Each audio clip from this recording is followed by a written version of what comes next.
As I mentioned before, we're going to lift up some of the ministries that keep this church vital with space, right? We got a good bit of property here. I think we're pretty good stewards of the land that we're on. We know it's not our land first, that the land is bigger than any one person, that this land is furthermore stolen. We know this. And yet with gratitude, we can give to it to bring life out of the soil, to tend the trees which provide fruit and shade and space and sanctuary for so many of our more than human friends. It is no small thing, friends. And we all have our buildings and grounds team to thank for it. So I know Clyde and I know Rick and a number of other people. I want to ask y'all to stand. If you feel so inclined, can you raise your hand? You're on buildings and grounds? Yep, and Carla Bill, who does everything, and Michael, yep. There's a couple of us here. Thank you all so much for what you do. And if you're on Zoom, thank you as well. And if they're not here at all, that's okay. We'll thank them next time you see them, right? It's righteous.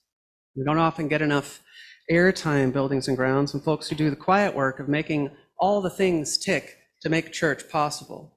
But I tell y'all, one of the most important ministries is when someone comes up to this space and they get a feel for what the church is like just based off the exterior, on the care given to the grounds. It matters, and it's witnessed to. So thank you all very much. Also got to give it up for our aesthetics team, friends, which is a small team currently, Pam Curtis-Smith and Emily Hansen and myself. The aesthetics team helps to decide how the sanctuary will look. How do we have a transporting and different kind of experience? How do we make this space special? And it's vital and necessary, friends.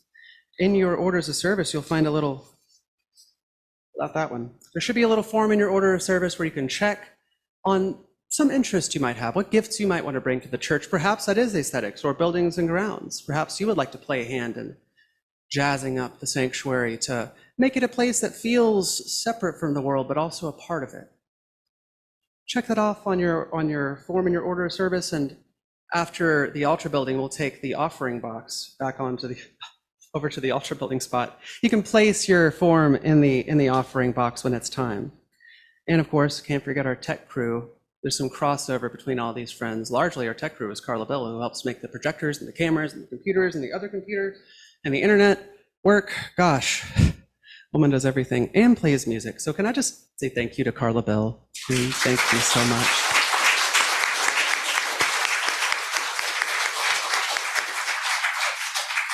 I honestly don't know how we do this without you, but all the more reason, friends. So if you have computer savvy, really of any kind, I invite you to, if you feel so moved, to mark that on that piece of paper and share that with us in the offering box.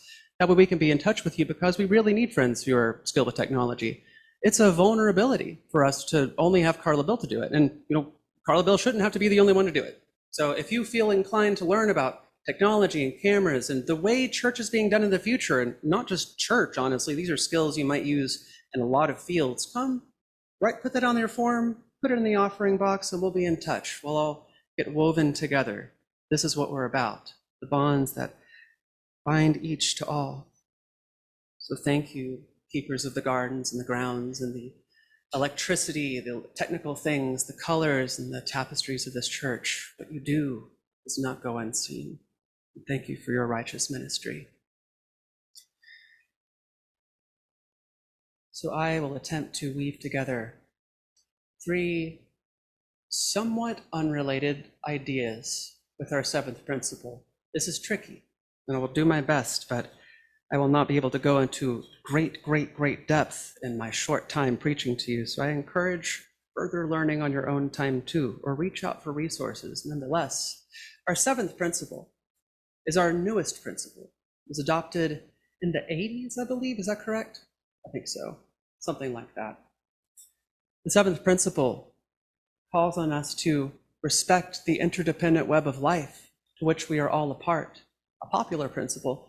It's sometimes visualized as a literal web. I remember in seminary, my first week at Meadville Lombard, the senior class had us all sit in a circle. It wasn't hazing, I promise. It's very cute. Ministers. They tied yarn around our wrists and wove all of us together, and then wove the larger student body together to demonstrate this web of connection. And then we played like trust games trying to get out of it. It was a lot of fun. Nonetheless, that act of weaving, we are the weaver, we are the web. But I have had some minor issue with the seventh principle, not in a big way or a serious way, but I think that it doesn't go quite far enough. See, many people have different ideas about where life comes from, and this is me personally, so maybe I'm only speaking for myself, but maybe I speak for some other people here too, believing that life as we know it, creatures with metabolism, even beings as complicated as you or I or any of us, can emerge with enough time and enough pressure, or enough something and enough stuff, chemical soup, like in the early earth deep beneath the oceans with the hydrothermal vents billowing out this chemical stew into the pitch black abyss of the ocean. Enough of that and enough time, and just maybe something starts to turn on its own. Something new happens, right? And something like life begins to emerge. Indeed, there is not a perfect consensus on what constitutes life. What a big idea, what a big concept. Folks will point to metabolism or any number of things. Reproduction, that's generally what people look at when they're thinking of life. Sure. Maybe that's an incomplete definition. Maybe it's a mystery. It certainly is a mystery as to where it comes from, but I think that old Occam's razor looking for the simpler answer. Is it possible that the raw stuff of matter is imbued in its own with the poetry, the possibility of life? Whether it comes from the ocean, or some people think the panspermia theory, it trickles down from the sky, not like an alien necessarily, just that early proteins are synthesized in big interstellar dust clouds, and eventually they make their way to us. That seems reasonable too. Those things fit together, finding ways to recreate and live beyond the simple fact of their being made of matter. Interesting. Either way, I don't believe it matters so much as it does this idea that the stuff of the world, the stuff that so many of the big stories about the whys we're here's and the where's we're goings tell us to deny in some important way that there is something broken and depraved about life itself. No, says I hope you're with me on that. That there is a sacred quality just to this life, through its good and its bad, and its beautiful and its ugly. That there's something holy here. Not necessarily God in the sky, some afterlife awaiting all of us, although maybe, I don't know. But I feel like this life is special. And I feel like we're woven up into something much bigger than us. Friends, right now, you and I and everything you've ever known is, well, we're doing a lot of things. One, we're going around the sun. And the sun is going around the pinwheel galaxy very fast, but it takes a long time because it's real big and it goes up and down in that galaxy. And all the other galaxies in our supercluster are being dragged real fast towards something called the Great Attractor. Just a big well of gravity nobody knows. You can't see it. It lies hidden behind the galactic plane nonetheless. We're all being drawn towards something, friends. I find that idea kind of terrifying. Some Lovecraftian darkness, who knows? Probably not. Probably not. Nonetheless, what a compelling idea. Traceable, provable, that we're all being drugged to the same place. Not only us, all things in our galaxy, too. What a wild idea, but a real one. I don't know about you, but I like my theology to be real. But I think we can still borrow from the poetry of worshipful living. I don't believe a materialist theology, a naturalist theology need to be without prayer or without worship. What are we doing here? Without ritual, without language. And so I'd like to share a couple of words, some of which you might know. Well, the first one I'll name, as we've named it here before, is the Tao. The Tao is a concept, really more the way in Taoism, an ancient Chinese philosophy. Short book. I think it's in our library. You should check it out. But the Tao that can be named is not the eternal Tao. The way that can be named is not the eternal way. Darkness within darkness, the source of all understanding. The Tao is invariably mysterious, yet it suffuses all things. It pulls life towards itself. It's kind of like God, but bigger, Lao Tzu, the author, says in so many words. Well, a concept like Tao, kind of like how they talk about the Force in Star Wars. I don't want to make that comparison flippantly, but a presence which pervades and permeates all things. We're looking to feel like we're some part of something bigger. An idea like that can be compelling. And it's also, in some sense, true, because we are all part of this big happening, an event. We're being drugged towards who knows what, real fast, everything, y'all. Another word I'd like to share with you is weird. Weird comes from, it sounds like weird. That's where we get the word weird from. The word weird, or word as it's also sometimes pronounced, comes from the Norse tradition. Now, the word originally means fate. It plays a big role in like Beowulf and a lot of Norse mythology. And fate is often in those contexts seen as some kind of inextricably bad thing, and it just kind of sucks and it's a bummer. Yeah, like it's a different world when it's really cold in Northern Europe. Life is harder, and so fate might seem like a cruel thing. But fortunately, concepts like this change. Just like our tradition has changed, we have not always been Unitarian Universalists, we know this. We consolidated in the 60s. It became something different, something new. Well, this word weird has also been reinterpreted by many Norse heathens to mean not just fate, but the web of fate.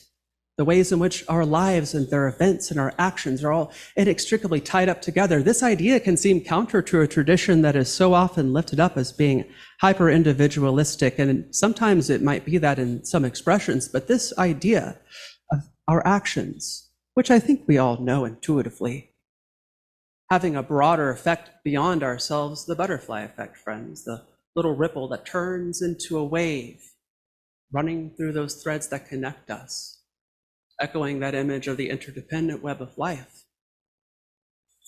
A compelling idea that has been recreated over and over again, kind of like how carcinization happens, crabs keep evolving. That's another sermon. But the interconnected web, friends, is an idea prevalent through many societies. Another one, not too far from the Norse people, I'll stay in Europe, is the concept of Ahwin. Ahwin is the flowing inspiration of Welsh mythology. Ahwin is the poetry of life. I like that definition of poetry, that quality, that spark, that je ne sais quoi, perhaps of gas and fire and water and time and pressure, that nested poetry to become something else, something that goes on and spins its own wheels, or the literal poetry of poets and artists and dancers and creators and scientists and really, well, anybody who has ever created anything. But what we create lives beyond ourselves and touches others. So there are some interpretations of Ahwin that paint it not just as some big wind of inspiration, but something more like the Tao that imbues and holds everything. Webs or fields, however we're interpreting it, friends. Last Friday, during our religious naturalist meeting, we had a meditation where folks were invited to pay very close attention to the wind and the air around their skin and get a sense of the air not being just empty space, but stuff. We live in an ocean of it. We are tricked by our senses so often that we can seem so distant and disconnected from one another, but the fact is we're sitting in a room full of gas. Obvious, yes, but it's a shared experience. A shared experience that is just true, just real. There is another world, friends, and it is this world. If we had our hearts open to it, our ears, eyes, hands, however we sense this world primarily, that faculty opened to the raw and the real oneness of everything. And if we could hold a perspective like that, friends, well, I reckon we might see just how our actions really are all tied up together.